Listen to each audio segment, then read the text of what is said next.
All right, what's going on, everybody? Bizzy here. Welcome back to another episode of Halftime with Bizzy. Today's guest had their pet come in the podcast, so I figured I'd bring one of mine too. So we got Rocky here, coming in for the intro. Today's guest needs no introduction. I don't even know where to start, dude. I'm just super thrilled that this happened, and it's all thanks to my friend zipeL.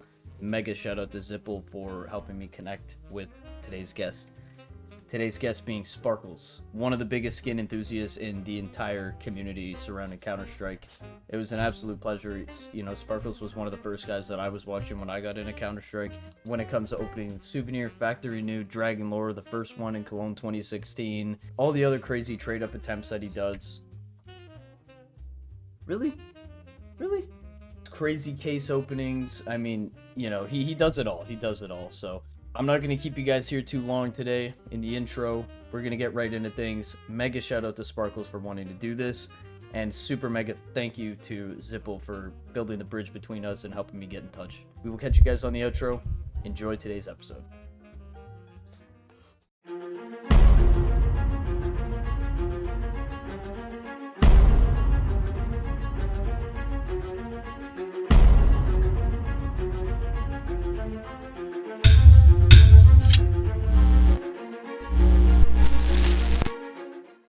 My man.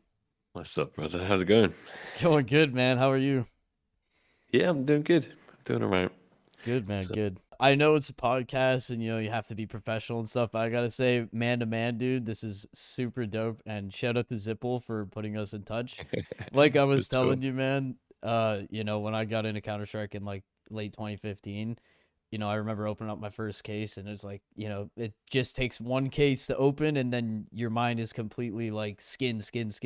And when I started watching Counter-Strike YouTube, very, very early on, you were one of the first people I watched. So this is I pretty appreciate that, crazy. dude. I Thank you can't very thank you much. enough.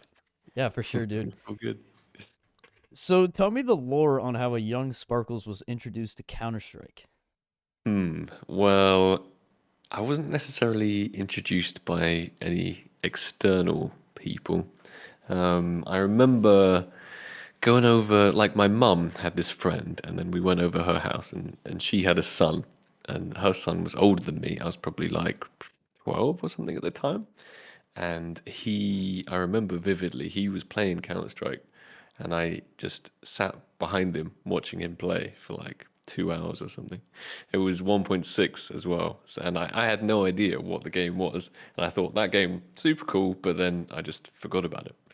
And then the years went on, and then it was 2005, I think, and Half-Life 2 was released.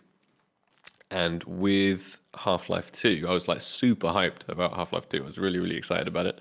And with my CD copy of Half-Life 2 that I bought, came a free version of Counter-Strike, which was Counter-Strike Source. And then Oh, after I was done with Half-Life 2, I was like, I'll give this a try, right? Because it's free. It came with Half-Life 2. And then I gave it a try. I loved it. I got hooked, and that was how it all started. wow, that's awesome. So your mind must have been blown up when Global Offensive came out because that was a huge step from Source and For sure. 1.6. Yeah. I mean, at the beginning, it wasn't that great. Like everyone was like, "We'll stick with either 1.6 or we'll stick with Source, whatever we're currently playing," because the alpha and the beta were a bit questionable. But they put in lots of time. They improved it over the years, and yeah, it got a lot better. Yeah, and we're kind of experiencing the same thing with CS2 right now. Definitely, I'd say the Finally same. getting some love. It feels good. And one thing I wanted to also ask, I don't know, I've just always been curious, how did the name Sparkles come about? So I'd always liked I like kind of fighting games a little bit when I was younger. So like stuff like Tekken, stuff like that. Okay. And I'd always pick like the smallest, weakest ass looking characters, just because whoever I fought and beat, it would be like that much more embarrassing if it was like a tiny little girl beating them. Okay. So that is basically where the name came from. Okay, cool little piece of lore. I don't know if you've ever talked about that before, so Not really, no, all right, so something exclusive. Perfect. for sure. This episode of Halftime with K Bizzy is brought to you in part by PriceEmpire.com.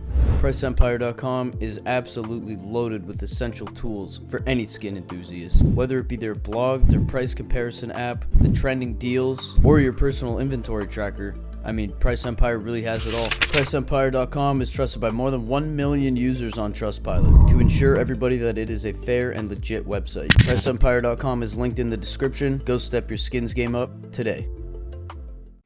So, of course, you're a massive trade up and case opening enthusiast. Would it be safe to assume that skins were like the main interest and what kind of really drew you heavily into Counter-Strike Global Offensive back in the day?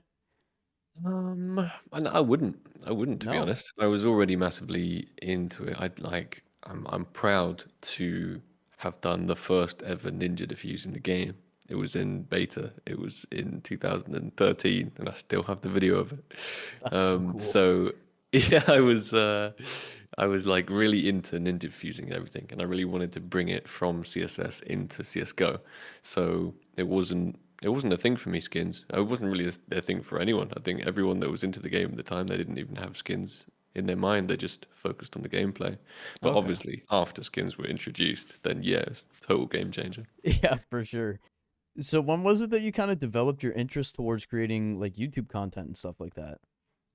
I'd always been like producing content as a hobby, just for fun. Like me and my friends would be messing about in servers and trying to like trick shot and stuff like that. And then I'd be making little videos about that or just like funny moments. And I wouldn't be doing it for views because back then a YouTuber, it wasn't really a job title or wasn't really a thing. But I'd just be doing it to share like great moments with my friends, like kind of preserve the memories.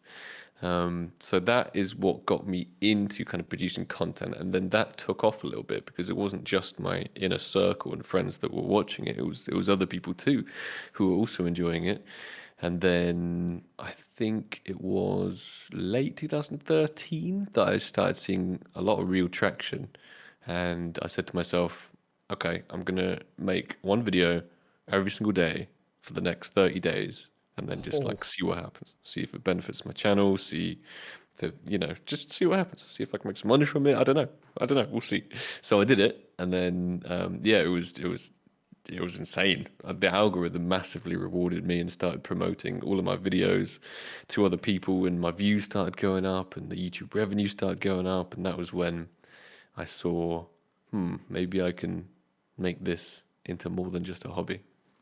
that's so awesome. And well, that must have been such a grind 30 videos for 30 days. Like, holy shit. It was for sure, but the content I was producing back then was probably 1 to 2 minute videos, and they used to be more like highlights of like just kind of demo captures and like some music and some highlights and some stuff that people hadn't seen before or stuff that was kind of rare, like triple kills or like crazy ninjas or just stuff that would interest people. So it was a bit easier to produce because it was so short form. I guess I was creating short form content before short form content was even really a thing, but that made the 30-day challenge a lot easier. Yeah, for sure. I could imagine, if you did your kind of videos today and you did 30 videos for 30 days, that'd be a much different story. You probably wouldn't even get to sleep. It probably is possible, but I would have absolutely zero life. I'd wake up, Yeah. I'd film, I'd edit, and even trying to get like video concepts for all of those different 30 days. Like everything about it would be a challenge if I produced content in the way that do nowadays. Yeah. Did you have any like inspirations or like did you watch any CS:GO YouTubers when it was super new that kind of inspired you to go, yeah, you know what? I want to really keep doing this and really put all my effort into it. Like I said, when I started, CSGO YouTubers weren't really a thing.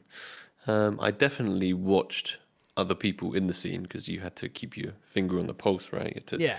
know what was going on and know what other people were producing and see what was working, see what wasn't working. You could learn a lot from that. But there were some people, some really old school names that have escaped my mind right now. But some of them are still around. Obviously, people like Three Clicks, they're still around. People like Anomaly, they're still around. War But Owl. some other people, yeah, War Out, definitely still around. But yeah, there were lots of people I watched, and some definitely like Trilux. He's not really that active nowadays, but yeah, I used to watch him as well. Yeah, he was super cool. I always think about him around Christmas time. Like he would always have he would I think he would kind of do like a video every day or maybe once a week or something, but it was like a Christmas advent calendar. You know, you wake up and you pop open whatever day it is and it has a chocolate in it. He would Yeah, do that, but it'd be like a Counter-Strike skin that he'd be giving away or something like he had a really that's cool thing sick. going on, but Yeah, some creative ideas back then. yeah, for sure. And that's super cool that you were like you're an OG at this point and back then when you were starting to do all of this like there was no like father figure to look up at if that makes sense. You know what I mean? There was no one else like Yeah, no, big definitely. There names. was no like formula to copy. Yeah, you had to just feel it out. You had to put stuff out there, see what worked, see what didn't work.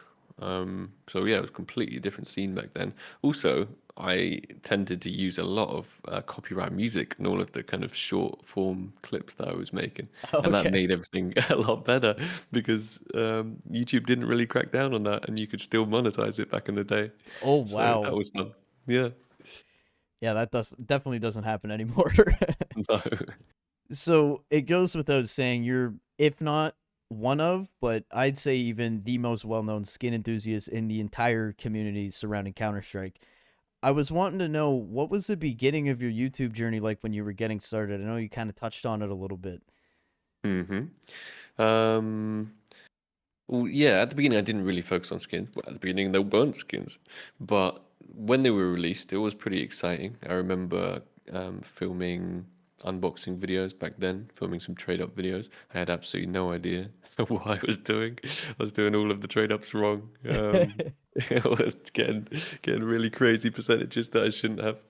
But yeah, it definitely changed the game 100%. I think an amazing thing for the game, and I think it brought a lot of people into the game, and I think it caused a lot of people to stay in the game because you feel a bit more personally invested when you like bought a whole bunch of skins and you pick the ones that you like and you've actually invested lots of real life money into those and you're hoping that maybe they'll go up or whatever. So yeah, big thing for the game.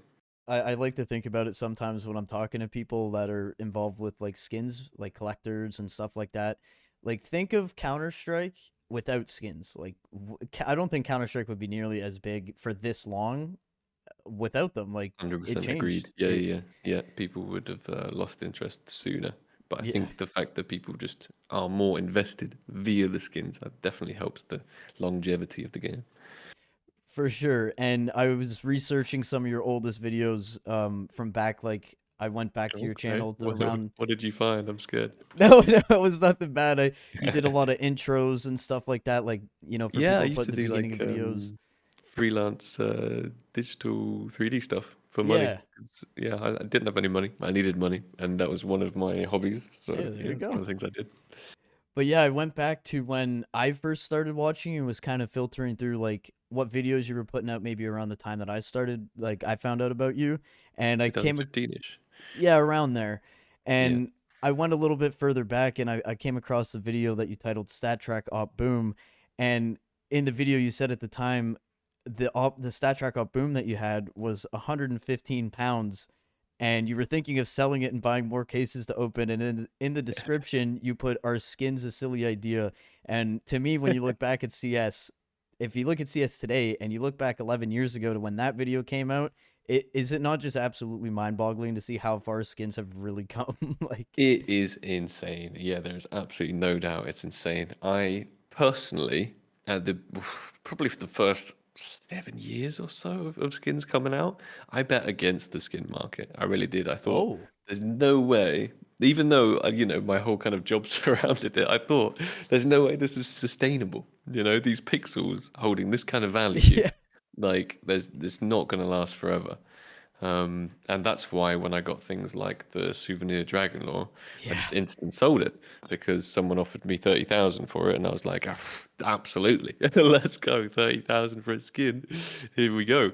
But nowadays that skin's worth, probably like 500,000, yeah. and it's just crazy to think how the skin economy has evolved, has boomed, and thrived. Yeah, I did not see it coming. I bet against it, and I definitely shouldn't have.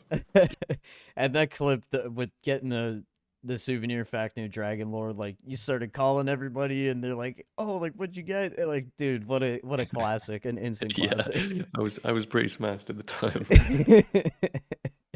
Made it that much better, I think. At what point did you start to see like an inclination and traction on YouTube? And when was it that you actually saw like, I can make this a possible thing and a full-time job? I'd say, yeah, probably around the late 2013, early 2014 era when I started my. Sorry, someone just let a cat in. My favorite cat. She's come and distracted me. Yeah, when I started my 30-day challenge, I would say that is probably about when I saw a future in it because I just was looking at the stats, I was looking at everything, and it was just like a big up graph. You know, like the stonks meme? Yeah, Like that's yeah. pretty much what my analytics looked like. So I was like, I was living at home with my parents at the time. I just finished university.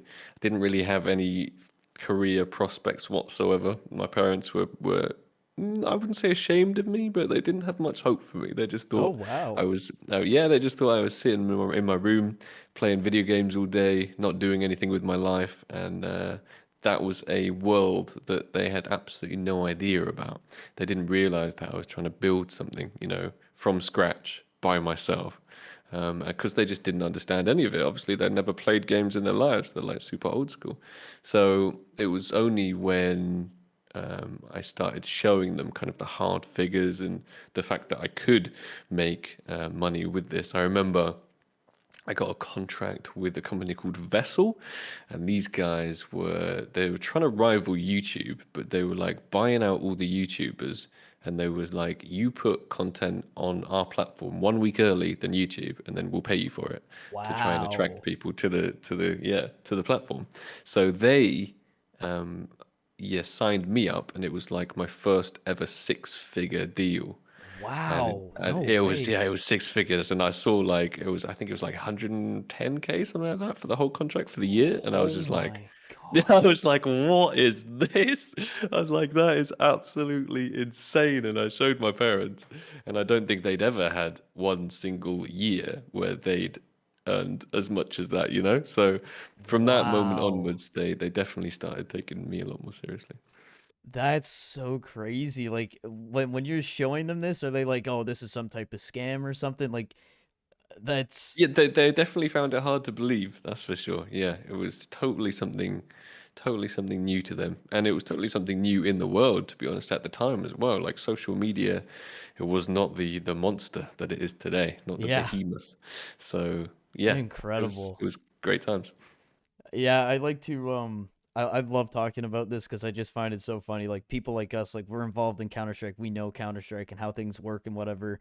And my parents aren't super old or anything, but they just don't know about like this kind of It's just thing. generations, isn't it? Yeah. Yeah. So like when I went to Copenhagen for the major in March, I was like, they're like, wait, so why are you going to Denmark? I'm like, well, I met some guy back when I first started playing Counter Strike, and he lives in Denmark, and the major's in Denmark, so like, why not go hang out with him for the first time and go here? They're like, what do you mean you're gonna go watch this game in an arena? And I was like, yeah, like look, and I pull up a major and show them the sold out crowd, and they're like, what? Like, there's no way this is real. I'm like, it's It's real, still man. like yeah, it's still a really weird concept for an older generation. Yeah, Yeah, amazing stuff though. definitely. I love it. I love to see it grow. Yeah, absolutely. So some of your most popular videos are videos like your funny pro voice comms, your epic fails videos, of course, like what we just talked about, opening a souvenir factory dragon lore, which was the first Hmm. factory new souvenir dragon lore open at the time in Cologne 2016. Was. The list of videos goes on and on. I don't know if you can pinpoint one specifically because you have a lot of crazy videos, but to you, what's been the craziest videos that you've put out so far, whether it be a good or bad outcome? I'd love to hear you talk about it. Yeah. Yeah, I'm not sure I have an answer for that. I've put out so many crazy videos Yeah. and some in different categories as well. Even like surprising some of my friends with cars and stuff. Yeah. Just completely off topic stuff from gaming. Even those are some of my favorite videos just because of the personal memories I have attached to it. But obviously the unboxing of the souvenir dealer, that was absolutely wild. That's always going to stay in my memory, and I think a lot of other people's memories. And I think the upcoming number one Dragon Lore video, I think, will probably be one of my craziest because it's the most money I've ever spent on a video, and it's the most Holy. time I've ever invested on a video. And whether that goes correctly or whether that goes all wrong, it's gonna stay in my memory as one of the craziest. So yeah, not something that exists so far, but something to look forward to. If you can say, how many zeros are we talking about after the decimal on this dragon lore that you're trying to get? It should be five. Holy shit. Like, Yeah, what? it should be. Unbelievable, man. Hopefully, fingers crossed. Fingers crossed, dude. Fingers crossed. I gotta ask too, what is the creative process for you like when it comes to making a new video? Like, are there a lot of things involved with the creative process, and some of these are such high caliber videos? Um, I don't. I wouldn't say there's a huge amount of involvement on the creative process. You just lock down your initial idea, and then you kind of branch out from there and think, how can I make this cooler? Or if this is too boring, how can I make it into, some kind of challenge? Or you can probably hear my cat purring through Yeah, the I think I microphone, could so just hear I that. Yeah. apologize for No, that. it's all good. But yeah, the creative process, there isn't really like anything hard set in stone. It's just something that pops into my mind and I'm like, yeah, that could work. Like it's whether I would personally be interested in clicking on a video that had that title, you know? Okay, If I gotcha. if it appeals to me, then I figure it will appeal to others. Just like at the start, where I was only making videos basically for me to appeal to myself, and then they were taken off. I need to kind of retain that in the core function process of the whole creative process of making the videos. Just making sure it appeals to me. If it appeals to me, hopefully it's going to appeal to other people. Yeah, for sure. Cause like, I think it's an important thing to look at. Like, if you don't like the video you're making, why would someone else? You know what I mean? So Yeah, that's definitely. And then the enthusiasm for it doesn't come out across either, you know? And that's one thing that's really, really important. The kind of genuineness of being into it yourself. If you're just making content to make content to try and make money or something like that, then I think other people are going to feel that whether you like it or not because it's not going to be genuine. It's not going to be you and people are going to be put off by that. So, yeah, having that genuine connection to your own content I think is really important. for sure. And at this point, you've got your formula locked down. You've been doing this for so long now. Like, Many you know, years, yeah. probably fairly easy to get an idea and kind of Definitely. It's keep the all ball natural. rolling. Yeah. Yeah, yeah, yeah. A buddy of mine, Superfucker or Turbine, as some people know him as, had mentioned to me that you put half of the funds up plus a souvenir M4 night with remix and did a dealer trade up in the crowd front row at the major in Copenhagen of Correct. yeah. So was this the first time you've ever done one of your wild trade ups in like an arena Yes. setting? Yes, it is. Yeah. Damn. And what was the energy like? Because I'm sure people had their eyes all over you guys when you were doing that. It's not every day you see a Dragon Lord trade up with your own eyes in person. Very true. Well, it was a little different to how I had anticipated because Remix had told me that he would probably be able to get it on the big screen and like have the attention of the whole arena. So that's what I had envisioned. However, when we got to the front and we started doing it, he called the cameraman over and he was like, "Oh, film this." And then the cameraman, kind of put his hand on his earpiece, and he was like, "No, sorry, got the orders from above. We're not That's allowed to show oh, anything like that." And I was like, "Oh, damn it! Like it would have been so much more epic if it was like on the big screen and had the whole arena going, oh oh, man. that would have been sick." But it still was fun. But there was probably only maybe 15 of us or so gathered around a small screen laptop. So that made the vibes a little bit different. And to be fair, it failed anyway. So I'm not Yeah. that upset that it wasn't on the big screen, but that would have been a game changer. Oh, for sure. And I think it's because of the weird, I think they have like gambling law restrictions over there. So I think that might be why they didn't do it because my buddy was telling me something Yeah, about I'm it. not sure it's country related, to be honest. I think it might actually just be just skins related in general. I Oh, don't okay. think they necessarily want to associate their beloved pro scene with their beloved gambling scene. I gotcha. So they want to keep the two separate. And also, obviously, on the Friday, they'd had a lot of drama at the Oh, event, specifically about kind of skins and skins gambling. So I think they was, still very much in the back of their mind with that one, and they didn't want to take any risk whatsoever. They didn't want to show not yeah. even a split second of opening a case or doing a trade up, and that is completely understandable. So Totally, yeah, totally understandable. If you were cool with it, I wanted to kind of touch base on the dangers of gambling and, like case opening and stuff, in case there's any young people that are watching or maybe people that struggle with overindulging in case openings or any other forms of gambling. Because I know when I was getting into it, I was 16 when I got into Counter Strike, I think. yep. And, I got my first job, saved up my money, got my first computer. My friend told me, download Counter Strike, download Counter Strike. So I did it. He explained the whole case thing to me. I was like, this is ridiculous. And, about a Yep. month later, I had no bills. Case, case, case, open, open, open. So, from a guy from like you do a lot of this kind of stuff, I think it'd be, if you were able to talk about it and wanted to, if you could kind of talk about like the dangers and the reality of gambling and stuff like that. Yeah, absolutely. I mean, it can be a little bit of like a gateway into these kind of things because before Counter-Strike, I didn't didn't do anything like this. I didn't gamble at all. But it's very strange the way it's looked upon in terms of the law, because I think to people like you and I, it's pretty common sense that it is gambling. For sure. It is gambling, right? Like it just is. You're paying money, you don't know what the outcome is, and then you get given an outcome, and that outcome can be more than what you paid, it can be less than what you paid. And then you have that kind of financial value in terms of a skin. Hmm. And that is, if you break it down, the very basic definition of gambling.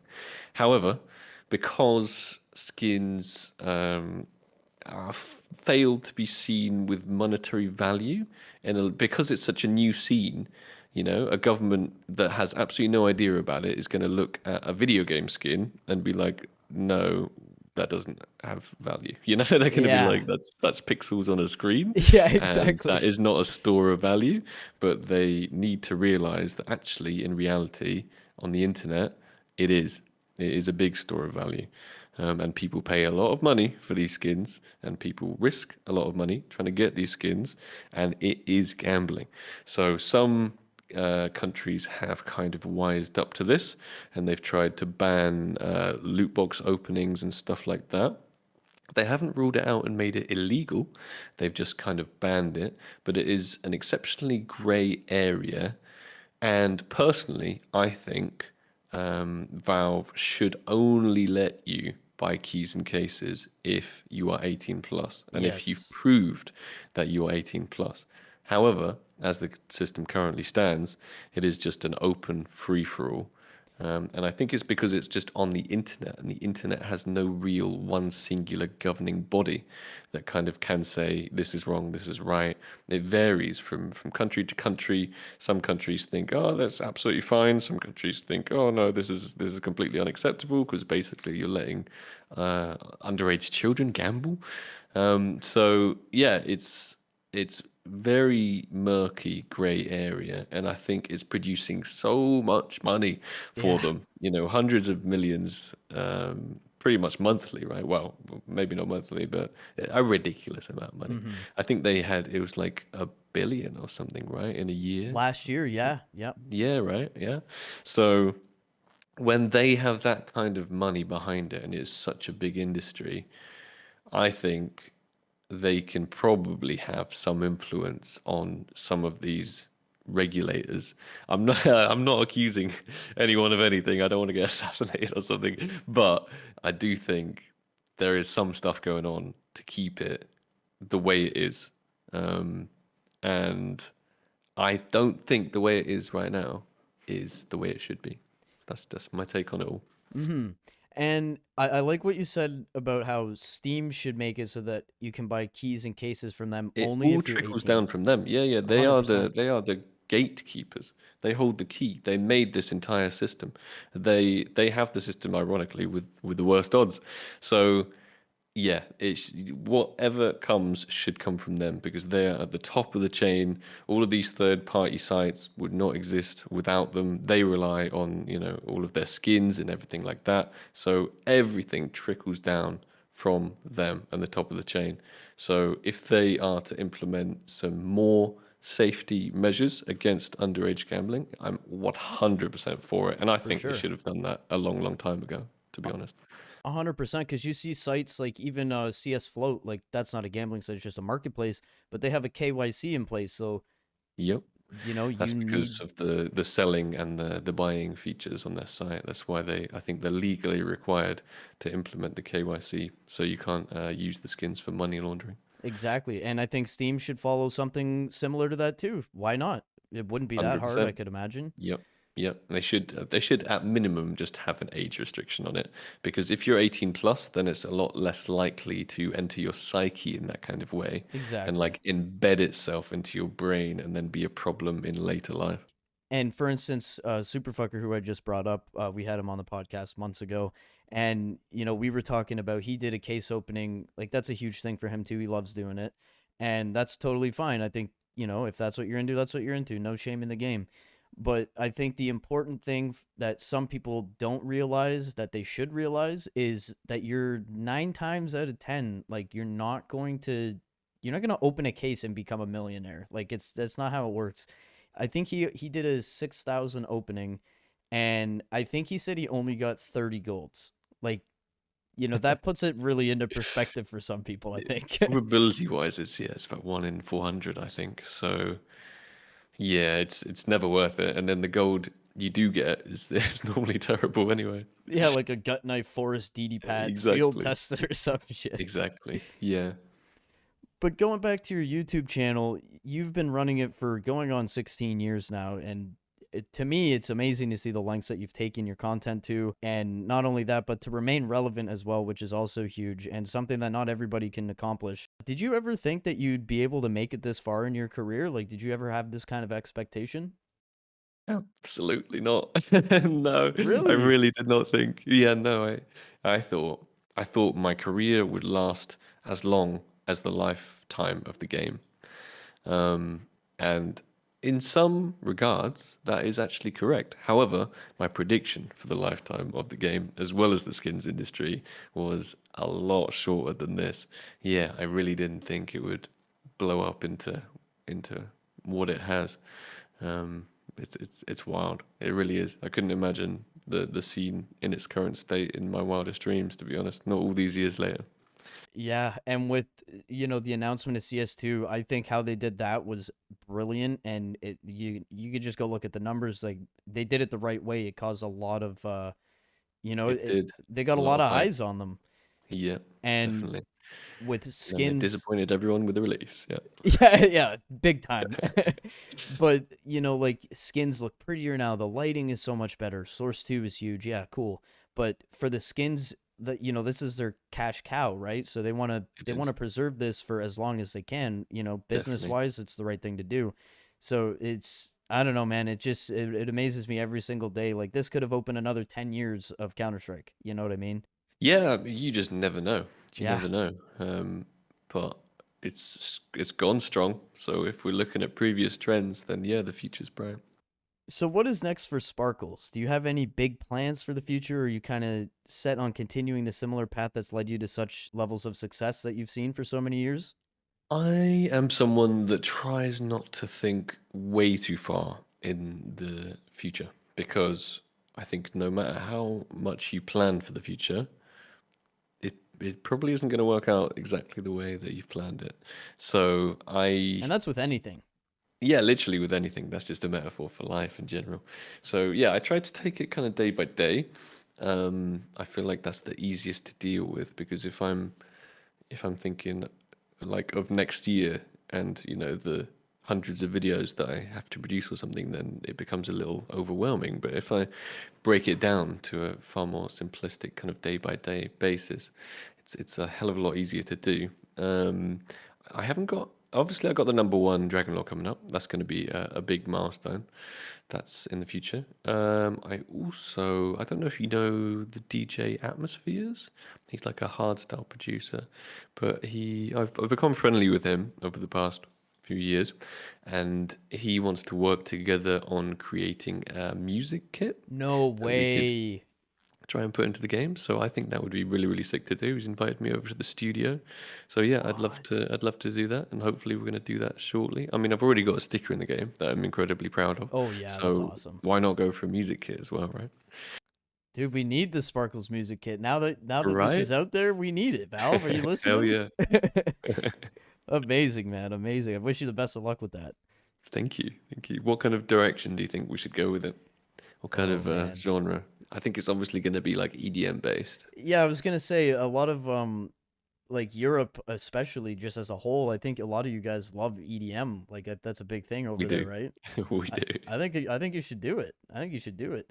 Maybe get a Yeah, little nice. sample of your reaction from the Souvenir Fact New Dragon Lore, and then like the beat drops. That would be crazy. That'd be I don't know crazy. if we can include my voice in it because I think people have probably heard enough of my voice. They don't want to hear it like every single round while they're playing as well. Well, that's amazing, dude. We need this DJ Atmosphere. We got to get him connected with the big boys over at Valve, and this needs to happen for Definitely. 2025 coming up. I mean, it would be a workshop item, right? So it's all community voted. So Oh, that's hopefully, as right. long as it got enough attention, yeah, you wouldn't need to hook him up with anyone at Valve. They'd be able to just approve it. Well, whenever this gets put on the workshop, dude, I am going to be promoting this. I would love to have one of these. Thank you very much. For sure, man. Appreciate you. This has been a super awesome time. And again, I can't tell you how much I appreciate you lending me the time to join me on an episode for the podcast. It's been a pleasure. Oh, thank you. Thank you. Typically, how I end my episodes, I've been called the Sean Evans of the Counter Strike community by some people so far. I like to have the guests end the podcast out with an outro, whether it's you want to shout people out or say something to the people listening, whatever it is, covering anything we haven't talked about already. The floor is yours. Speak your wisdom to the viewers. I just probably have a little shout out. I'll shout out the people that you know too. I'll shout out the people, the person that connected us directly, zipeL, zipeL, the Oliver, man. my boy, and I'll also shout out Turbine because I met him in the major. It was the first time ever meeting him, and he was just like such a lovely dude. That's super cool, Just dude. thinking of him now, I just want to give him a hug. So Beauty. Dude, it's been a pleasure. Thank you so much, man. no, thank you so much for inviting me. It was a lot of fun. All right, everybody, that will do it for today. Thank you very much for checking out today's episode. Also, make sure you guys like, comment, and subscribe. This is the final guest episode of the year. The next episode I do will just be a recap of the entire year so far. I can't give enough thank you to Sparkles and especially zipeL for helping me get in touch with Sparkles and, you know, sticking his neck out for me and wanting to do that for me. So it means so much, and I'm so grateful to be in a position where I'm able to talk to, you know, people I've always looked up to and stuff. So I'm happy that you guys are happy with, you know, how the podcast has been lately, and I'm super thrilled with, you know, the guests that we've been having on. Each and every individual person we've had on has been, oh my god, each and every guest that we've had on the show has played a huge part in Counter-Strike, and I'm so thrilled to have everybody on. And it was super important to have Sparkles on. I know you guys are gonna love this one, and I know the comments are gonna be filled with a lot of people that are super stoked on this, because I imagine this was super unexpected to some of you. So thank you all once again. His links will be in the description if you want to check them out, as well as mine. It would mean a lot if you guys would check out my social medias and follow me and follow my main YouTube and stuff. That's gonna be all for today though, everybody. So thank you all for coming, and until next time, I'm gonna get this dog out of my lap.